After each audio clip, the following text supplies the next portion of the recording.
Welcome back to part 2 of 13 original movies you didn't see this decade.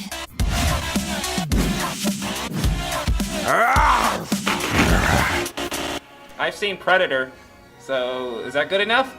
There's a few more out there. Commando? That too. Predator? Did I say Predator yet? Fuck it. You've been touched by the fist of God, for Christ's sake. What number you want to wear? Take the number 69. It's hilarious. Is that never taken? My brother, he wants to offer you a contract. You're not here to play hockey. You're here to fight. This is one step under the big league. No glory holes here tonight. Hi, I'm Doug Ladd. 2 rules. Man, stay away from my fucking Percocets. And do you have any fucking Percocets? All right. The number 5 movie you missed from this decade is Goon from 2011. It's surprising to me that a sports movie made it onto my list. I'm just as shocked as you are. But man, I had so much fun. Even though this movie has a lot of hockey in the movie, there's a lot of hockey. It is not necessarily about a team that's like has to go to the finals and all this stuff. It's more of a hero's journey of this one character. And actually, the main character, played by Seann William Scott, isn't even good at hockey. He can barely skate. What he is good at is punching people in the face really hard. And that's why they bring him on. Because, if you didn't know, in hockey, you have your star players, who get all the goals, and they're really quick and sexy and sleek. But then you also have this other side called the enforcers, or the goons. And these guys are just there to protect their star player from getting hit by rival team people, or to hit the shit out of the rival team members like star player. So that's their whole deal, is just getting into fights and hitting people and protecting their own people. T-Bone, our director, he plays hockey, so he's the one who got me to watch it. Who's T-Bone? Don't worry about it. Don't worry about We it. have a director? He's right over there. He's right over there. Who are you pointing to? Anyways, moving on. Doug, I dig hockey players. The violence, the beer, all of it. Boy popped a cherry tonight. Seann William Scott's character is so great because he has such a duality to him that he is this amazing fighter, okay? He's an amazing fighter. But he's like the gentlest soul, he just has the gentlest little nicest soul, and he's just like such a gentleman. Yes, thank you for asking.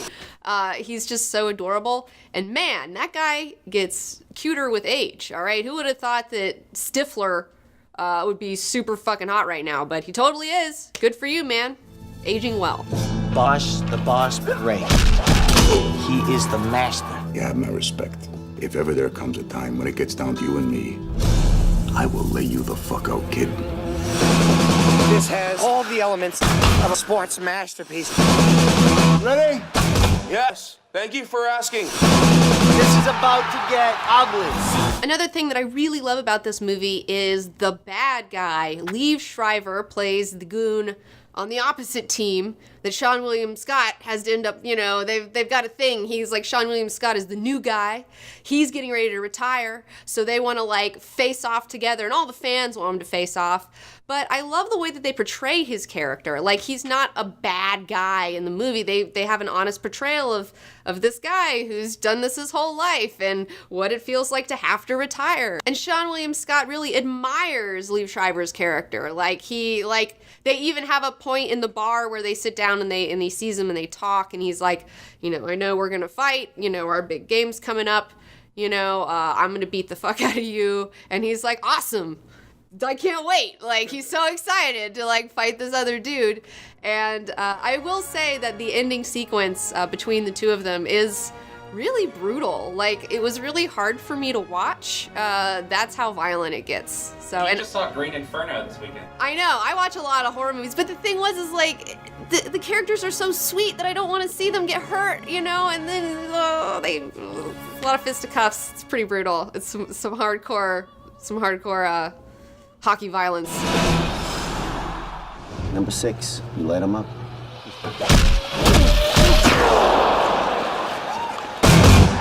is on Netflix. That's where I found it. Apparently, they're trying to make Goon 2, so I'll be on the lookout for that. And also, if you're interested in learning more about the realities of being a goon, there is a documentary that I've seen on Netflix called The Last Gladiators. It focuses on Chris Knuckles Nyland, who was an enforcer and had a career. Although I will say that this documentary is way more depressing and the movie is way more fun. That's why I got my finger almost bit off. I ended up getting 8 stitches. But I'm not going The down. movie was a really interesting look into the realities of being an athlete, especially one whose job is to get punched in the face every game. It was funny, they were interviewing the guy Chris, and he was just like, yeah, towards the end, it's like you just don't want to get punched in the face again, but you just know that going out there, that like that's what's going to happen.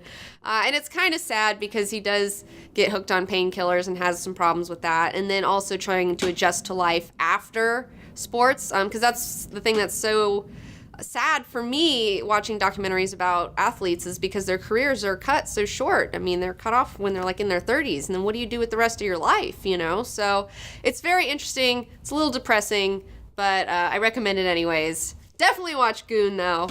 That one's not depressing. It's fun. You think about it, okay? Tomorrow, 2:30. Okay.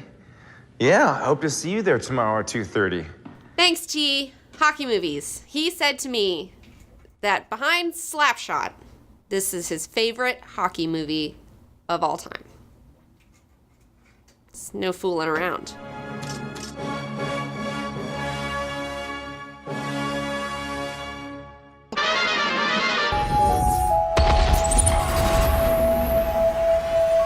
Negotiations over.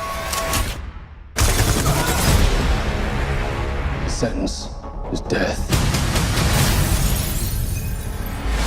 The sixth movie you haven't seen this decade is Dread, all the way from 2012. What a treat. Carl Urban, based off of the comic book. There's also a Sylvester Stallone one that happened in the 90s. I saw it.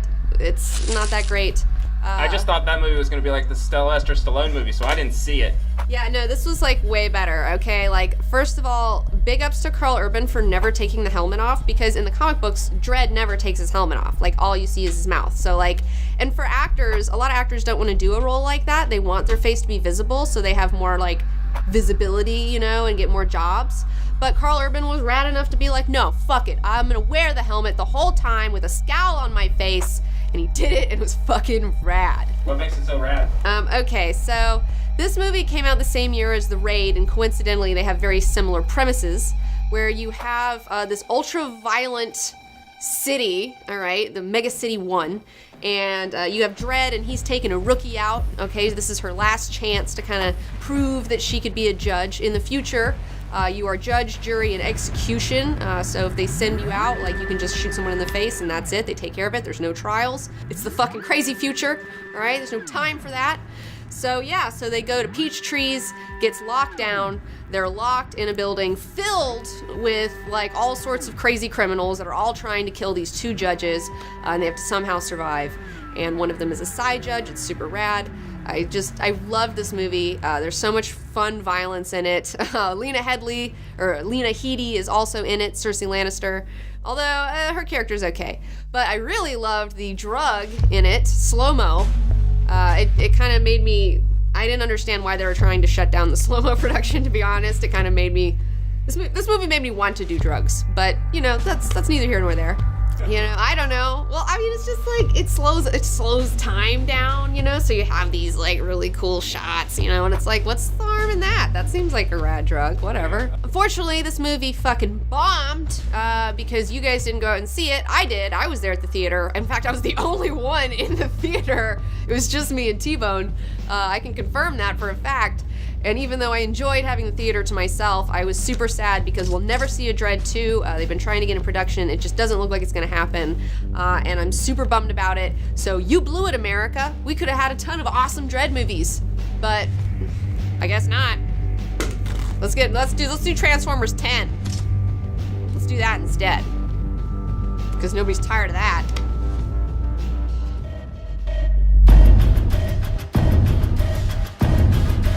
So you blew it, America. We could have had a ton of awesome Dredd movies, but I guess not. The number 7 movie that you haven't seen is Cabin in the Woods, all the way from 2012. This movie is one where going into this, you kind of have to be a lover of horror movies, and you have to have seen a lot of horror movies, at least the classics, to really enjoy this movie, because it is a love letter to the horror genre. I remember when I saw the trailer for this, I was not impressed, because the trailer just looks like a normal, like, some kids go to the woods and bad shit happens, you know, and I was like, whatever, we've all seen it, we've all done it. But I heard that it was so much more than that, and it's also done by, produced and partly written by Joss Whedon. The director, it was partially written and directed by Drew Goddard. Those two make a wonderful team. They've worked together on Angel and Buffy and all sorts of stuff. So yeah, in Joss we trust. So I went, and I fucking loved this movie. This is one of my favorite movies of 2012. I was laughing so hard at this movie. You have the teenagers, they're going on the little kind of spring break cabin trip, and it sets it up like your average horror movie, but you kind of, I know I'm not going to spoil anything, but it's definitely more than meets the eye. The stoner character was one of my absolute favorites. I loved him, and not to spoil too many things, but just keep an eye out for the merman. You know what I'm saying? Fun fact, this movie had the funniest titles. I laughed out loud when the titles came up. So just go ahead, just watch it. I believe that this is on Netflix right now, but also feel free to buy it on Blu-ray. It's totally worth it. It's one of those ones that you can watch it again and again. It's not something that you watch once and it's like, oh, whatever. It's a really fun movie to put on in the background while you're cleaning your house, whatever, you know, have a sleepover. But of course, this is true of most of the movies I'm talking about today. This movie kind of reminds me of Tucker and Dale versus Evil, with the fact that it's kind of like a meta, self-aware movie that kind of breaks fourth wall situations in certain ways. So yeah, Cabin in the Woods. Check it out.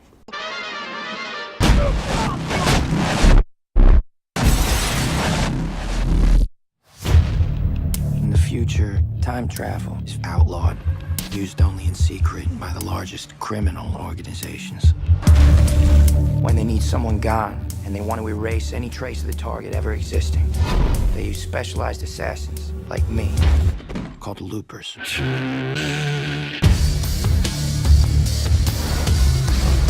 The number 8 movie you haven't seen is Looper from 2012. We've got Bruce Willis and Joseph Gordon-Levitt in some kind of weird Bruce Willis makeup, but you get used to it. It takes a minute. It's a little weird at first. But this is one of my favorite science fiction movies that's come out. It's been so much fun. The thing about Looper is there's time travel involved. And anytime you have time travel involved in a movie, shenanigans are going to happen, okay? So the thing that I like about this movie is that it sets up its own rules for time travel and sticks to those rules. And as long as you stick to your own shenanigan rules, it's fine, okay? And that's what they do. So in this movie, in the kind of near future, you have these guys called loopers, where in 30 years in the future, when organized crime wants to get rid of somebody, they teleport them back in time, where there's somebody who just, a looper, who shoots them in the head, and then they get rid of the bodies. And that's how they get rid of the bodies, is they get rid of them in the past.